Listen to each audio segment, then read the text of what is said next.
ತುಂಬ ಖುಷಿ ಆಯಿತು. ಒಂದು ಒಳ್ಳೆಯ ಅವಕಾಶ ನಮ್ಮ ಮಹಿಳೆಯರಿಗೆ ಅಷ್ಟಶ್ರೀ ಸಿಲ್ಕ್ ವತಿಯಿಂದ ತಿಮ್ಮೇಗೌಡರು ಮತ್ತು ಅವರೆಲ್ಲ ಕುಟುಂಬದವರ ಸಾರಥ್ಯದಲ್ಲಿ ಒಂದು ಅಂಗಡಿಗೆ ಹೋದ್ರೂ ನಮ್ಗೆ ಇಷ್ಟೊಂದು ಸೆಲೆಕ್ಷನ್ನು ಸಿಗಲ್ಲ, ಇಷ್ಟೊಂದು ನೋಡೋ ಅವಕಾಶವೂ ನಮಗೆ ಕಡಿಮೆನೇ ಇರುತ್ತೆ. ಇಲ್ಲ ಒಂದು ಈಗ ಹಬ್ಬದಲ್ಲಿ ಎಲ್ಲ ಅಂಗಡಿನಲ್ಲಿ ಎಲ್ಲ ಬ್ಯುಸಿ ಇರೋದ್ರಿಂದ 1-2 ತೋರಿಸೋದ್ರಲ್ಲೇ ಸಾಕಾಗ್ಬಿಟ್ಟಿರ್ತಾರೆ. ಅದರಲ್ಲಿ ನಮಗೆ ಸೆಲೆಕ್ಷನ್ ಸಿಗೋದೇ ಇಲ್ಲ. ಅಂಥದ್ದು ಒಂದು ಒಳ್ಳೆಯ ಅವಕಾಶ. ಇಷ್ಟೊಂದು ಸಂಖ್ಯೆಯಲ್ಲಿ ಕಂಚಿವರಮಿಂದ ಹಿಡಿದು ನಜ ಸಿಲ್ಕು ಮತ್ತು ಸಾಫ್ಟ್ ಸಿಲ್ಕು ಮತ್ತು ಸಾಫ್ಟ್ ಇದರಲ್ಲಿ ಕಾಟನ್ ಸಿಲ್ಕ್, ಕಲಾಂಕಾರಿ ವರ್ಕ್ಸ್ ಎಲ್ಲನೂ ಸಾಕಷ್ಟು ಸಂಖ್ಯೆಯಲ್ಲಿ ಬಂದು ಜೋಡಿಸಿದ್ದಾರೆ.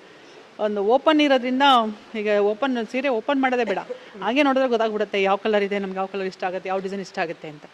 ಹಾಗಾಗಿ ಎಲ್ಲ ಕ್ಷೇತ್ರದ ಹೆಣ್ಮಕ್ಳು ಈ ಕಾರ್ಯಕ್ರಮಕ್ಕೆ ಬಂದು ಭಾಗವಹಿಸಿ, ಈಗ ಹಬ್ಬಗಳ ಸಾಲು, ಶ್ರಾವಣ ಮಾಸ ಅಂದರೆ ಹಬ್ಬಗಳ ಸಾಲು ಶುರುವಾಗುತ್ತೆ. ಈಗ ನೆಕ್ಸ್ಟ್ ವೀಕಲ್ಲಿ ವರಮಹಾಲಕ್ಷ್ಮಿ ಹಬ್ಬ ಇದೆ, ಗೌರಿ ಹಬ್ಬ ಇದೆ. ಹಾಗಾಗಿ ಎಲ್ಲರಿಗೂ ಹೆಣ್ಮಕ್ಳಿಗೆ ಒಂದೊಂದು ಸೀರೆ ಪರ್ಚೇಸ್ ಮಾಡೋವಂಥ ಒಂದು ಈ ಪ್ರೀತಿ ಇರುತ್ತೆ, ಸೀರೆ ಬಗ್ಗೆನೋ ಒಂದು ಮಹಿಳೆಯರಿಗೆ ಪ್ರೀತಿ ಅಂಥದ್ರಲ್ಲಿ ಒಂದು ಒಳ್ಳೆ ಅವಕಾಶವನ್ನು ಕಲ್ಪಿಸ್ಕೊಟ್ಟಿದ್ದಾರೆ. ಎಲ್ಲರೂ ಬಂದು ಸೀರೆ ಪರ್ಚೇಸ್ ಮಾಡಲಿ ಅಂತ ಕೇಳ್ಕೊತೀವಿ. ಮಹಿಳೆಯರು ಅಂದ ತಕ್ಷಣ ಹೇಮಲತಾ ಅವರು ಒಂದು ಕರೆ ಕೊಟ್ಟರೆ ಸಾಕು ಬರ್ತಾರೆ ಅನ್ನೋದಿಲ್ಲ. ಸೊ ಈ ವಿಶೇಷವಾಗಿ ಈ ಆಯೋಜಕರಿಗೆ ಏನು ಹೇಳ್ತಾರೆ?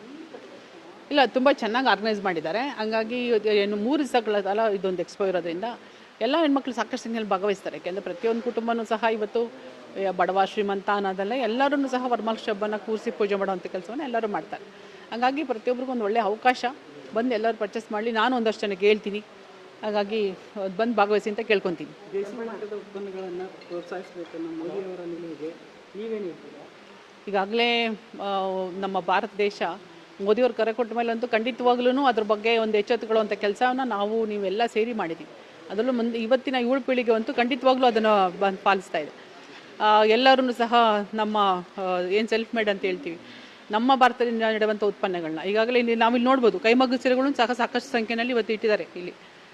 ಅದೊಂದು ಅವೇರ್ನೆಸ್ ಅಂತೂ ಖಂಡಿತವಾಗ್ಲೂ ಎಲ್ಲರ ಜನಕ್ಕಿದೆ. ನಮ್ಮ ವಸ್ತುನ ನಾವು ಮಾಡಬೇಕು, ನಮ್ಮ ದೇಶ ಚೆನ್ನಾಗಿದ್ದರೆ ನಾವು ಚೆನ್ನಾಗಿರ್ತೀವಿ ಅನ್ನೋ ನಿಟ್ಟಿನಲ್ಲಿ ಅದೊಂದು ಎಲ್ಲರಿಗೂ ಕರೆ ಕೊಡಬೇಕು. ಮುಂದಿನ ಯಾರು ಅದನ್ನು ಪಾಲಿಸ್ತಾ ಇಲ್ಲ, ಖಂಡಿತವಾಗ್ಲೂ ಈ ನಿಟ್ಟಿನಲ್ಲಿ ಪಾಲಿಸ್ಬೇಕು ಅದನ್ನು. ಯಾಕೆಂದರೆ ನಾವು ಚೆನ್ನಾಗಿದ್ದರೆ ನಮ್ಮ ಇನ್ನೊಬ್ಬರು ದೇಶದವರು ಬಂದು ನಮಗೆ ಹತ್ರ ಏನಾದ್ರು ಪರ್ಚೇಸ್ ಮಾಡ್ತಾರೆ. ಇಲ್ಲಾಂದ್ರೆ ಏನಾಗುತ್ತೆ, ನಮ್ಮ ತಯಾರಿಕೆ ವಸ್ತುನ ನಾವು ಪರ್ಚೇಸ್ ಮಾಡಲಿಲ್ಲ ಅಂತಂದಾಗ ನಮ್ಮ ದೇಶ ಎಲ್ಲೋ ಒಂದು ಆರ್ಥಿಕವಾಗಿ ಕೆಳಮಟ್ಟದಲ್ಲಿ ಹೋಗುತ್ತೆ ಅಂತ ನನ್ನ ಅನಿಸಿಕೆ. ತುಂಬ ಚೆನ್ನಾಗಿದೆ, ಒಂದಕ್ಕಿಂತ ಒಂದು ವರ್ಣರಂಜಿತವಾಗಿದೆ, ಅದೇ ಆದಂಥ ಕಲಾ ಶೈಲಿಯಲ್ಲಿದೆ. ಮತ್ತು ನಮ್ಮ ಮೈಸೂರು ಸಂಸ್ಥಾಪಕರ ನೆನಪಿನಲ್ಲಿ ಅಂದರೆ ನಮ್ಮ ಮೈಸೂರು ಸಿಲ್ಕ್ ಸ್ಯಾರೀಸು ಅದು ತುಂಬ ಚೆನ್ನಾಗಿದೆ, ಒಂದಕ್ಕಿಂತ ನವನವೀನ ರೀತಿಯಲ್ಲಿದೆ.